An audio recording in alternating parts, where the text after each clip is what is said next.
નમસ્કાર મિત્રો, જય હિન્દ, જય ભારત. આજે મારે તમને એક જરૂરી માહિતી આપવાની છે.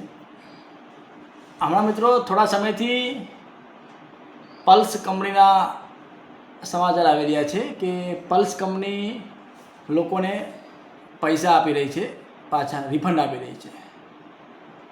મિત્રો, તે વાત સાચી છે કે પલ્સ કંપની તેમના જે પણ રોકાણકારોએ પલ્સની અંદર પૈસા ભર્યા હતા તે અમુક લોકોને કંપની પૈસા આપી રહી છે. તે મિત્રો તે વાત સાચી છે કે અમુક લોકોના ખાતાની અંદર પૈસા જમા થઈ રહ્યા છે. મિત્રો, વાત કરું થોડી પલ્સ કંપની વિશે કે આખી ઘટના શું બની અને સરકારે કેમ પલ્સ કંપની ઉપર કાયદાકીય રીતે પગલાં ઉઠાવીને કંપનીને બંધ શા માટે કરી. અને મિત્રો, કરોડો લોકોના પૈસા તેની અંદર ફસાયેલા પડ્યા છે. મિત્રો, કરોડો લોકોના. મિત્રો, તો મારી સરકારને વિનંતી છે કે આ પૈસા ગરીબ લોકોના છે. કાળી મજૂરી કરી આ લોકોએ આની અંદર હપ્તો ખોલાવીને પૈસા ભર્યા હતા કે પોતાના ભવિષ્યની અંદર આ પૈસા કામ આવે. મિત્રો, કંપનીએ જે પણ કર્યું હોય, પણ હાલ તો મિત્રો ભારતના નાગરિકોના પૈસા ફસાયેલા પડ્યા છે એની અંદર. તો મિત્રો, વાત કરું પલ્સ કંપનીની, તો પલ્સ કંપનીના પૈસા મિત્રો 2016 પછી આવવાના બંધ થઈ ગયા છે. સરકારે 2016ની અંદર કંપનીને સીલ મારી નાખ્યો છે. મતલબ કે ભારતના કોઈ પણ નાગરિક પાસે તમે પૈસા લઈ શકશો નહીં અને આપી પણ શકશો નહીં. મિત્રોનું કારણ એ હતું કે સરકારને કંઈક કંપનીની અંદર ખોટું લાગ્યું કે પલ્સ કંપની કંઈક ખોટું કહી રહી છે. એના કારણે ભારત સરકારે કંપની ઉપર બેન લગાવી દીધી. મિત્રો, આના કારણે ભારતના કરોડો લોકોની આશા ઉપર પાણી ફરી વળ્યું. કારણ કે મિત્રો, મહેનત કરી અને મજૂરી કરીને પૈસા એકઠા કરી અને મિત્રો ભારતના લોકો પૈસા ભરતા હતા. અને પછી આ કંપની બંધ થઈ ગઈ, સરકારે બેન લગાવી નાખી. એટલે મિત્રો કરોડો લોકોના આશા ઉપર પાણી ફરી વળ્યું કે મારી મહેનતના પૈસા મને ક્યારે મળશે. મિત્રો, 2016ની અંદર આ કંપનીના પૈસા આવતા બંધ થઈ ગયા છે. આજે 10 વર્ષ થવા આવ્યા છે. મિત્રો, અમુકના પૈસા આવ્યા છે, અમુકના પૈસા નથી આવ્યા.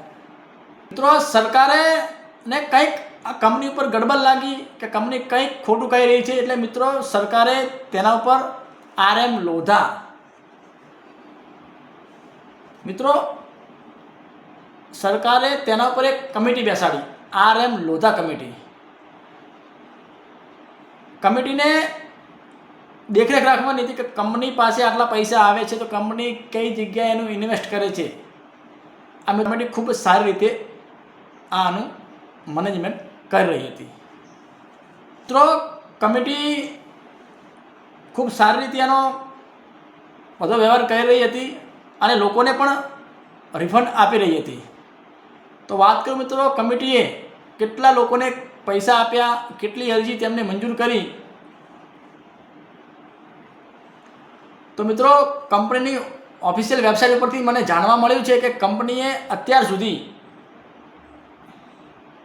35,75,400 જેવી અરજીઓનું રિફંડ આપ્યું છે.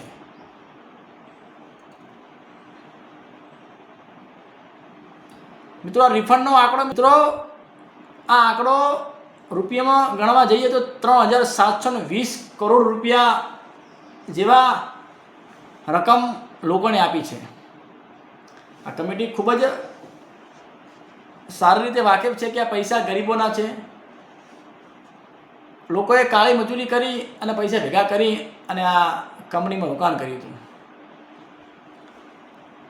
તો અત્યાર સુધી કંપનીએ 3,720 કરોડ આજુબાજુ લોકોને પૈસા આપ્યા છે, રિફંડ આપ્યું છે. મિત્રો, આ કંપનીમાંથી જાણવા મળ્યું છે ઓફિશિયલ વેબસાઇટ પરથી કે નાના રોકાણકારો કે જે 5,000 કે 10,000 જેટલી ટૂંકી રકમ હતી એનું રિફંડ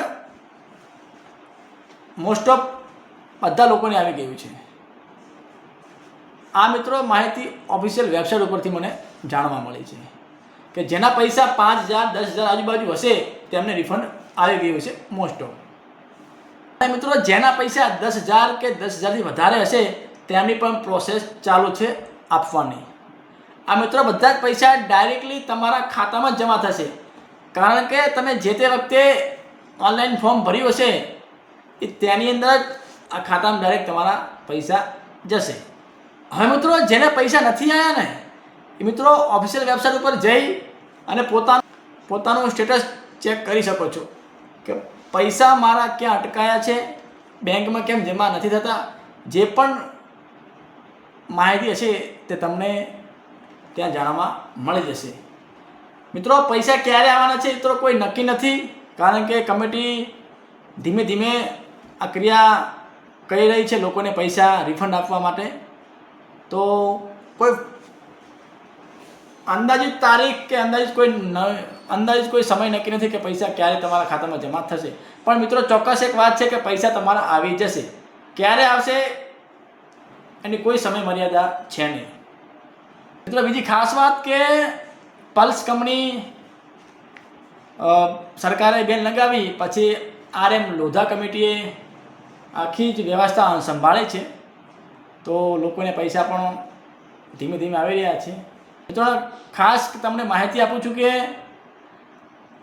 પલ્સ કંપની હેઠળ અનેક લોકો મિત્રો સાયબર ક્રાઇમનો ભોગ બની રહ્યા છે. તો મિત્રો ત્યાંથી તમારે સાવધાન રહેવાનું છે. તમને કોઈ પણ તમારા ઘરે ફોન આવે, કોઈ OTP માંગે કે હું પલ્સ કંપનીમાંથી વાત કરી રહ્યો છું, તમારા પૈસા આવી ગયા છે તો તમારે OTP મને આપો, તો મિત્રો આવો કોઈ પણ પ્રકારનો OTP પલ્સ કંપની કે સરકારના માણસો માગતા નથી, તમારે દેવાનો પણ નથી. તમારે તમારી સરકારની ઓફિશિયલ વેબસાઇટ ઉપર જઈ અને તમારા અરજી નંબર નાખી તમારે બધી માહિતી ત્યાં ઓનલાઈન તમને મળી જશે. એટલે મિત્રો આ ખાસ ધ્યાન રાખજો કે સાયબર ફ્રોડનો શિકાર થતા નહીં, નકર મિત્રો તમારે લેવાના દેવા થઈ જશે. એટલે આવા અનેક લોકો તમને સાયબર ફ્રોડનો શિકાર કરવાનો પ્રયત્ન કરતા હશે.